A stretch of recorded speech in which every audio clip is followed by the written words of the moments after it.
though?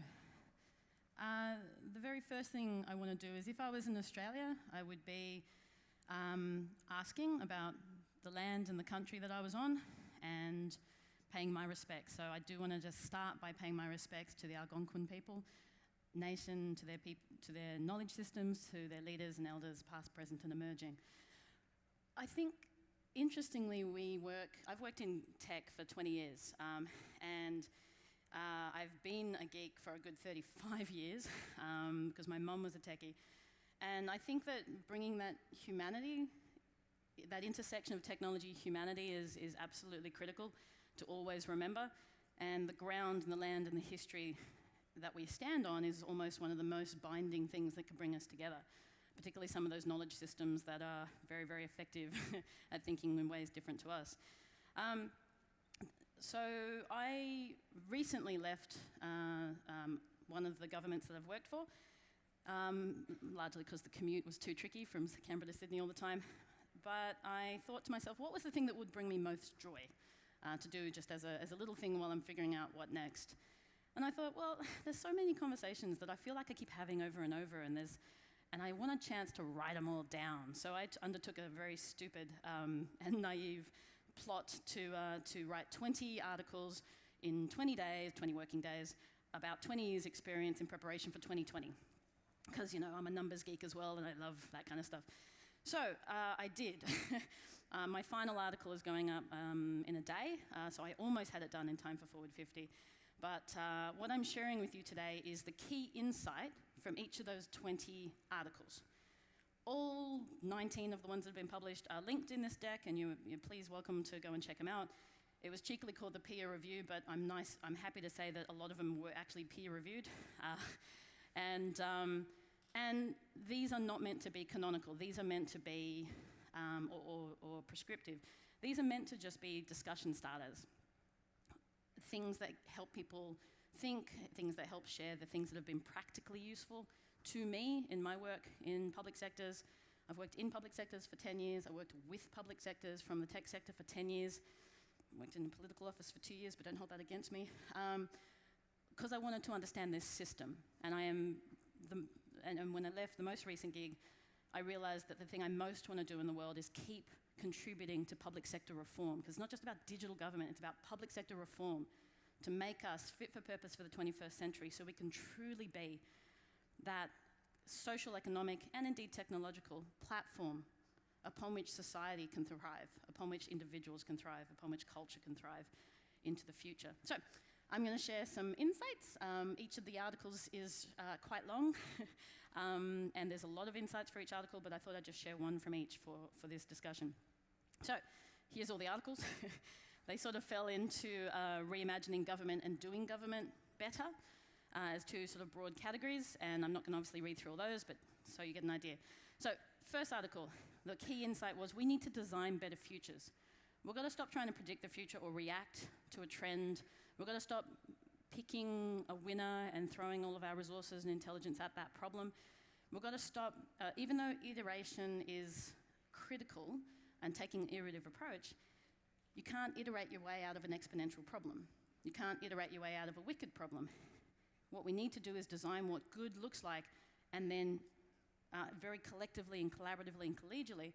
And by designing what good looks like, you create the possibility of then converging towards something better, not just something fundamentally better, not just something that's addressing a pain point, but something fundamentally better. So that gives you a chance to not just accidentally apply shiny new things to existing problems and existing processes, because if we develop new legacy systems, then that creates a problem. Second insight, the future of service delivery isn't websites or apps. It's lots of other sorts of things. This whole article was trying to prepare people for the onset of personal AI helpers as probably the user-centered service of the future. One person's personal AI helper might be presented as a R2-D2, because the next person's might be a voice-only service. The next one might be in something which is culturally specific to that person. The next one might be anyone remember Clippy? If anyone's particularly masochistic, they'd probably put it as a Clippy. The whole point, though, is if you imagine what a channel like an AI, personal AI looks like, it gives a couple of opportunities. It gives you a chance to then think about how do we design and build the systems today, even if the front end's a website today, where the front end can be changeable, where the front end is adaptable to different channels, but your back ends can maintain that stability, that extendability. This is really getting to the heart of why modular and Gov as a platform architecture is so critical, but that's my nerd side. But it also gets to the point of why we need to bring different ways of thinking. So I better do the other ones fast because I've got 2.5 minutes. Policy intents, better realised. So policy transformation, I did a whole article about policy transformation and about the opportunities of shifting from linear to more agile and user-centred approaches to policy. I'm sure a lot of people would find it fascinating how we took a very traditional policy team and with a short 1-month retraining session with 2 problem statements, we retrained them into being a policy lab, and it has created fundamentally better policy outcomes. Systemic barriers, and if you don't understand that you can't work around them, you also can't disrupt them, you also can't evolve from them. We need better rules, so there's a whole legislation as code and regulation and rules as code piece to this, which you'll very much enjoy, I think. Reform and change aren't optional. The 21st century has happened. We're 20% of the way into the 21st century, and yet we're still preparing for the 21st century. Oh, okay, so openness is critical. Digital that's open, digital that's not open doesn't last, and open that's not digital doesn't scale. If you don't work in the open, we cannot make this stuff work. So it's absolutely critical.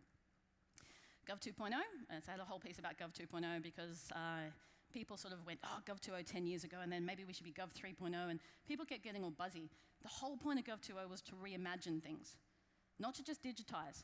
So I almost took people back to here was the original intent of Gov 2.0. We need to enable innovation, we need to enable teams, we need to adopt servant leadership across all of our senior executive to get the many eyes, the many hands, the many minds working on things. Exponentialism is our biggest challenge, and we need to respond, we need to figure out ways to scale our impact, not just our resources. Otherwise, we will not meet that need. And if you're throwing 100% of your resources at a backlog which is exponentially growing, you are just throwing your head against a wall. So taking 10% or 20%, ideally 50%, but even 10% of your resource and throwing it at how can we disrupt that exponential flow is critical. The last one's going to have to be super fast. Need to avoid reactivism. We need to stop just throwing more resources at something and start thinking about many minds. There is a useful benefit of equally serving the 3 masters that are laid out in the Australian Public Service Act, which are fairly common everywhere else. The government of the day, the parliament, and the people. If you actively try to serve all 3, you get an interesting stability from which you can serve them all better.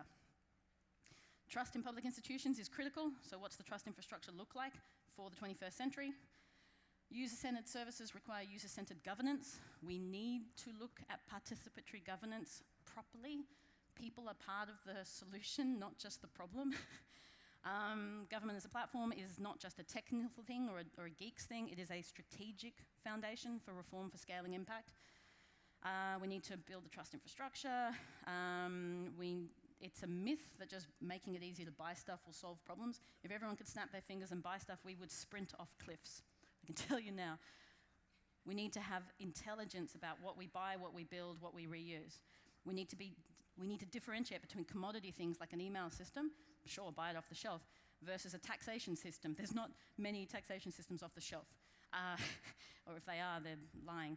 So, the notion that you can take things that are unique to the public sector, unique roles of the public sector, and make them, just do it with commodity is just insane and demonstrably not working for us.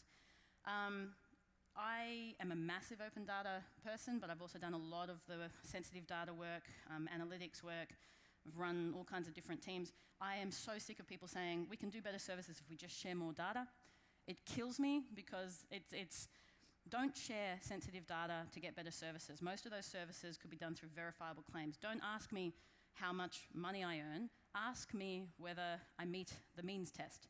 And then let's get the taxation department to give me a verifiable, yes, that person meets the mean test, rather than just sharing lots and lots of data. We don't need to copy and paste data around government. We need to better use the authoritative sources to validate claims. There's a whole thing there. And the unintended consequences of new public management. This is my final article, which is going up, I think, tomorrow. And the small version of that article is things like functional segmentation. We used to have a case where the person doing social services would be involved in building the social service policy, the Social Service Act, the social service strategy. And nowadays, you've got the policy team, you've got the design team, you've got the delivery team, and they're all separate and they see it as someone else's jobs, and the gaps are killing us. So finally, what are your reflections? What will you do differently in 2020? And let's make 2020 count. Thank you.